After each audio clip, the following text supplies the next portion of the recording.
é uma pergunta central da história brasileira, e é que tem que ser feita, que é assim, o que houve de ruptura e o que houve de continuidade com a independência do Brasil. E a tradição nossa, tanto à direita quanto à esquerda, tanto na interpretação nacionalista antiga de Oliveira Lima, de Varnhagen, quanto na tradição marxista do meados do século XX, ali, segunda metade do século XX, com o Caio Prado, o Fernando Novaes, é acentuar a continuidade, de certa forma. Do ponto de vista do Oliveira Lima e do Varnhagen, a continuidade política, um elogio da família real, imperial, que conduziu muito bem aquele processo, é um processo tramado por cima ali. E do ponto de vista da historiografia mais marxista, claro, aí é evidente que do ponto de vista marxista tem continuidade, porque você não mudou nada da estrutura fundamental da sociedade, ela continua sendo uma sociedade escravocrata, e beleza, de fato é. Porém, a nossa visão é um pouquinho mais complexa, porque assim, vamos tentar ver, a partir de 3 elementos, econômico, político e social, continuidade ou ruptura.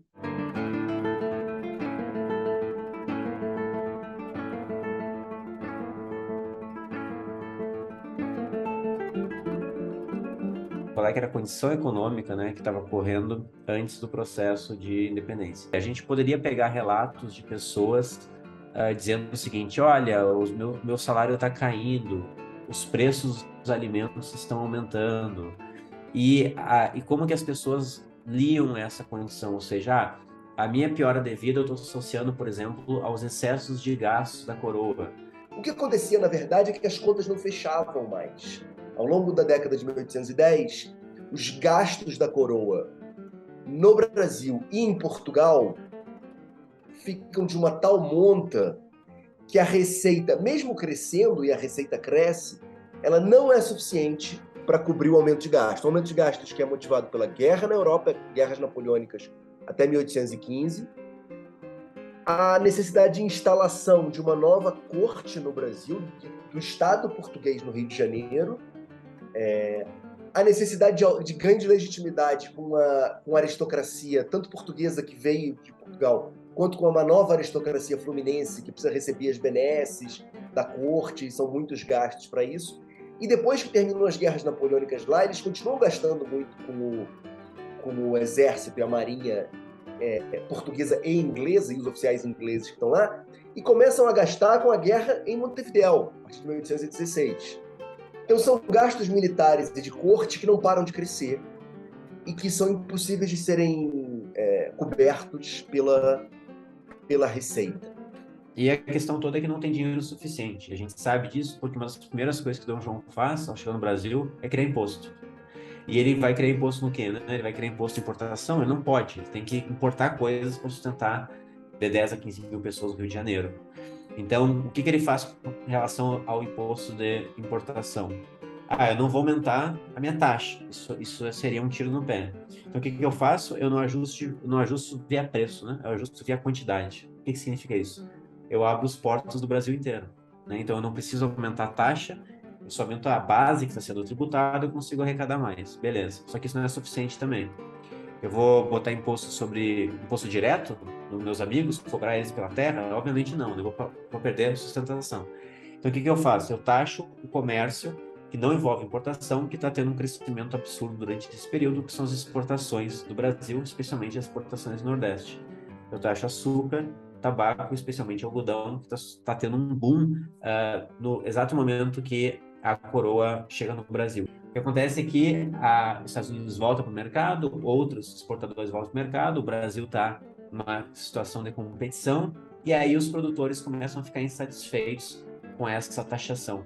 E essa taxação, ela era um valor absoluto, né? Era tantos por cento sobre o valor do algodão, só que esse valor era fixo. E daí, em 1820, esse algodão cai e a taxação em termos relativos vai lá para cima, né? A gente também entende assim, por que tem a Revolução em 1817 em Pernambuco, uma combinação de aumento de preços e revolta contra essas transferências.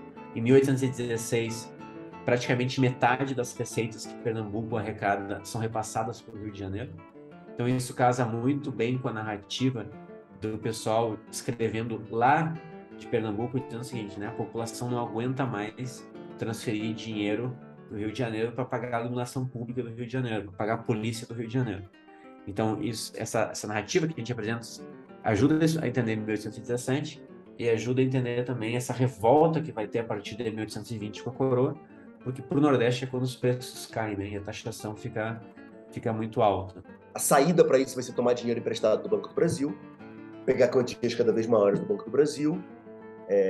Esse dinheiro não vai ser pago, então, no fim das contas, isso vai representar um aumento da base monetária no Brasil, ou em algumas das principais cidades do Brasil naquela época, e isso vai gerar um processo inflacionário que vai diminuir o poder de compra das pessoas, mas o dinheiro que as tropas estão recebendo vale cada vez menos, e os soldados começam a se revoltar também. Então, quando você tem um sistema tão disfuncional que você não consegue mais pagar nem as tropas, nem quem comanda as tropas, nem os oficiais das tropas, ou quando paga, esse salário está perdendo valor abertamente, enormemente ao longo do tempo, fica difícil sustentar esse regime. É assim que vai entrar em crise o absolutismo.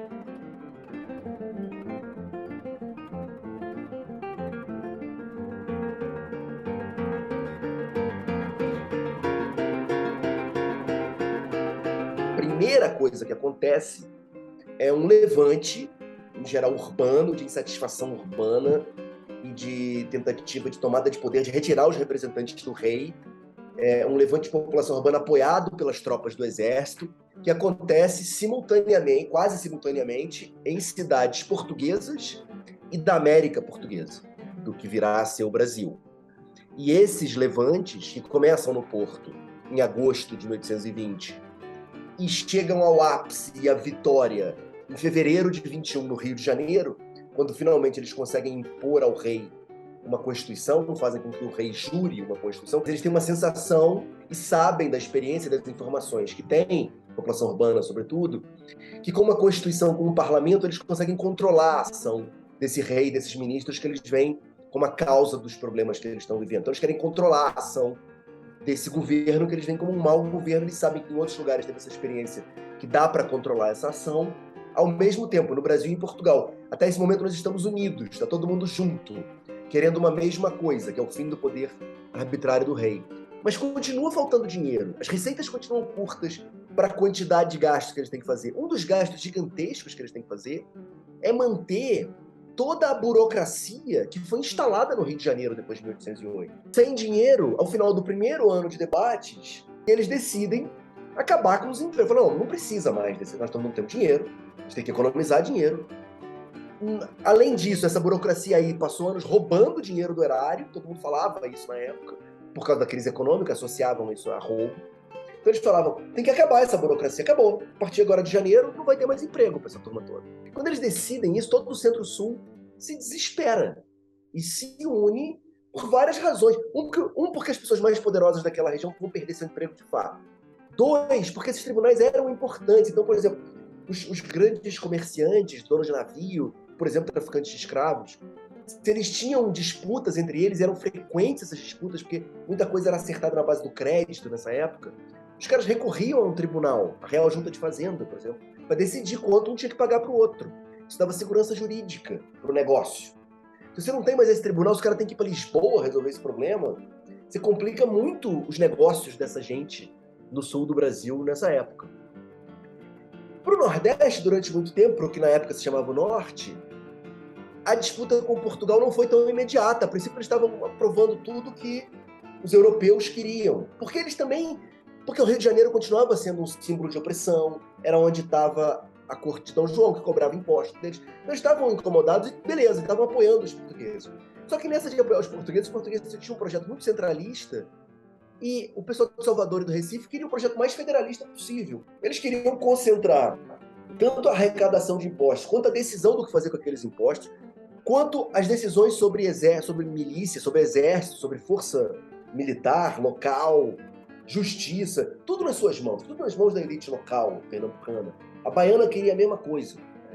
E Portugal não quer isso. Portugal fala, não, vocês não podem tomar essas decisões. Vocês têm toda a liberdade, porém, as questões de fazenda e de força de militares serão decididas em Lisboa. Pô, se você decide tudo, menos o uso da força e o dinheiro, você não decide nada, entendeu? E os caras começam a se tocar disso.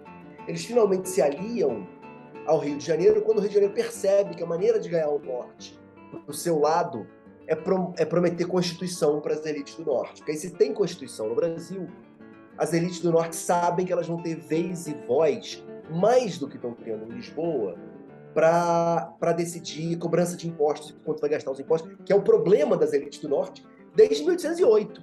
Então, quando eu tenho essa possibilidade com a Assembleia Constituinte, depois com a proposta de Dom Pedro de uma Constituição do Brasil, o que vai mudar dentro dessa dinâmica, né? E as províncias, as elites provinciais vão querer ter menos taxação e mais acesso a esses recursos da taxação. Então, essa vai ser uma das principais disputas aqui dentro dessas negociações, tanto em Portugal quanto depois no Brasil.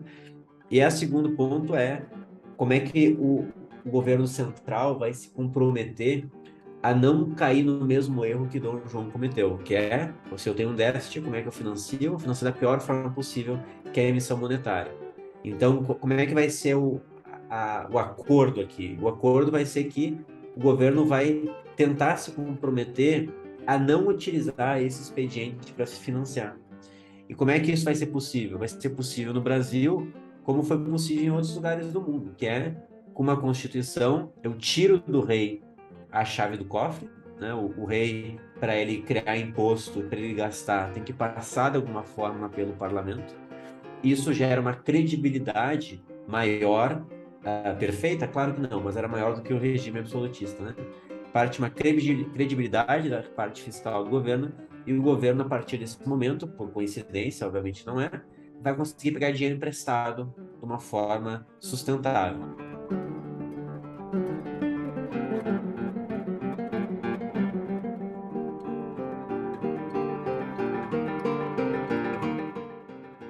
Acho que é importante a gente começar sobre essa questão do tamanho da mudança, né? Que a mudança histórica não pode ser pautada pelos nossos desejos, né? Isso não pode ser a métrica, né?